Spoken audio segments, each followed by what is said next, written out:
So the stock market is down, the prices of eggs and gas are up, inflation is up, we have threats of tariff wars all around us. The economy in the first quarter has contracted by negative 2.4%. So what does this all mean? Are we in a recession or a depression? What is a recession or a depression? Why do recessions even happen? How does an economic downturn affect you? And what can you do to survive a recession? Stick around to the end and I'll answer all of these questions for you. So what is a recession and what happens? A recession is a sustained economic downturn that usually lasts for about 2 quarters or 6 months. Recessions are a period of negative economic growth and are not as severe as a depression, although they can last anywhere from 6 months to a couple of years. Recessions are actually a natural part of any economic cycle,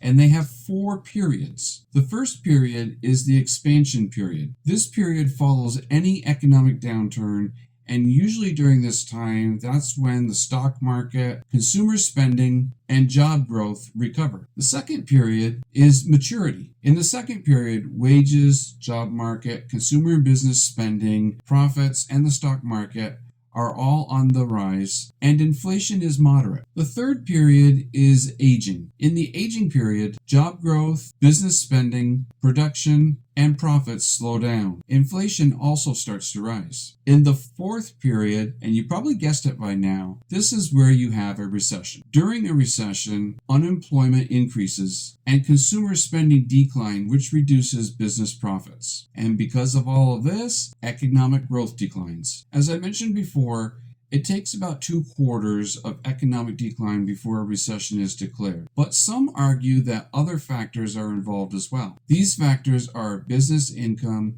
consumer and business spending, business production, and the job market. So what is a recession versus a depression? Prior to the Great Depression that started in 1929, the terms recession and depression were used interchangeably. But now economists use the term recession to describe a milder downturn. The term depression is used to describe a downturn that is deeper, more severe, and longer lasting. Economies are very complex and no single factor can point to a recession. But there are several causes that can contribute to a recession. The first cause is an asset bubble. If a certain sector of the economy can't sustain its rate of growth, this is what's called an asset bubble. Some examples of asset bubbles would be the dot-com bubble that happened in the late 1990s and the real estate bubble that happened around 2007 and 2008, just before the Great Recession. So an asset bubble will burst when there is no new money to invest in them or they can't sustain their rate of growth. Another factor is overheated economic activity. If an economy grows too fast, businesses reach the limit of available resources. Competition then increases demand,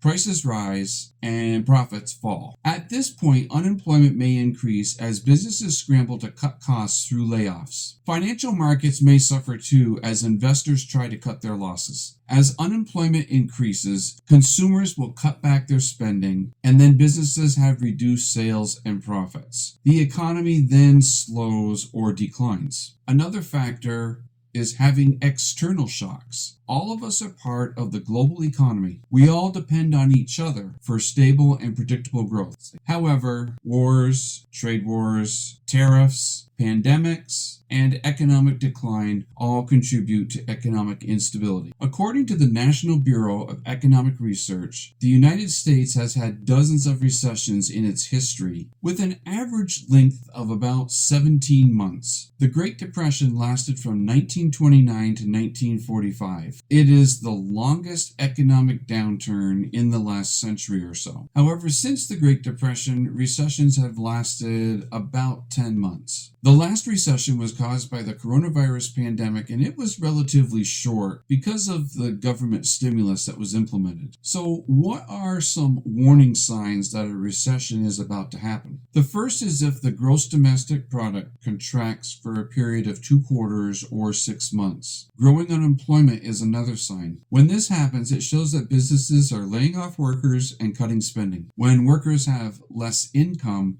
they cut back on spending too. and so the cycle continues. Another sign is an inverted yield curve. In the bond market, longer-term bonds typically pay higher interest rates than short-term bonds. During an economic contraction, though, investors demand higher rates on short-term bonds to compensate for higher risk. Another sign is declining industrial production. In an aging expansion, businesses will cut back on production to limit risk. This reduction in spending, hiring, and profits also causes layoffs. One last sign of an impending recession is investor sentiment. The volatility index is used to gauge the volatility of the S&P 500. When the index is high, though, it indicates a higher risk of a stock price drop. This can show instability in the economy. It's important to note that none of these signs I've just mentioned can predict a recession all on their own. We've actually had an inverted yield curve since 2022, and we still aren't in a recession yet. So how does a recession impact you? A recession can impact businesses and consumers in different ways. Here are some ways that a recession can affect you. Here's the big one: job security. Businesses often look to reducing labor when cutting costs. It can be challenging to find a new job during a hiring freeze. I personally experienced this during the Great Recession. I was out of work for about 6 months. I actually submitted 892 applications before I got my first job offer. I had plenty of interviews, but when you're applying for one job and you're competing with 30 other people, it makes it a very challenging time. Financial struggles are another issue. With less income, you may be forced to rely on debt to help make ends meet. However, having an emergency fund of at least 6 months of living expenses is extremely important and can go a long way to smooth out a rough ride. During a recession, there could be a reduced access to credit. Banks may reduce their risk by raising interest rates, which makes financing less available. You could experience investment losses. During a recession, stock prices usually fall. In fact, during the Great Depression,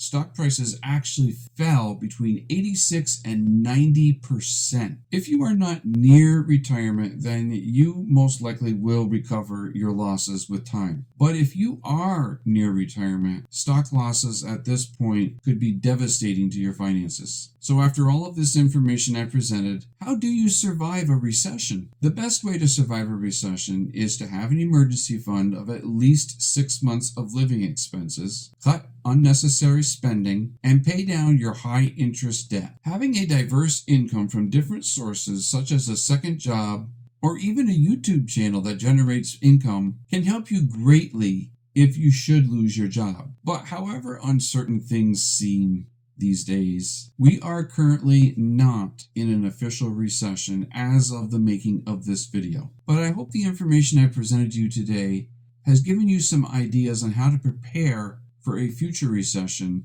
so that it has less impact on your life. As always, take care, and I'll see you in the next video.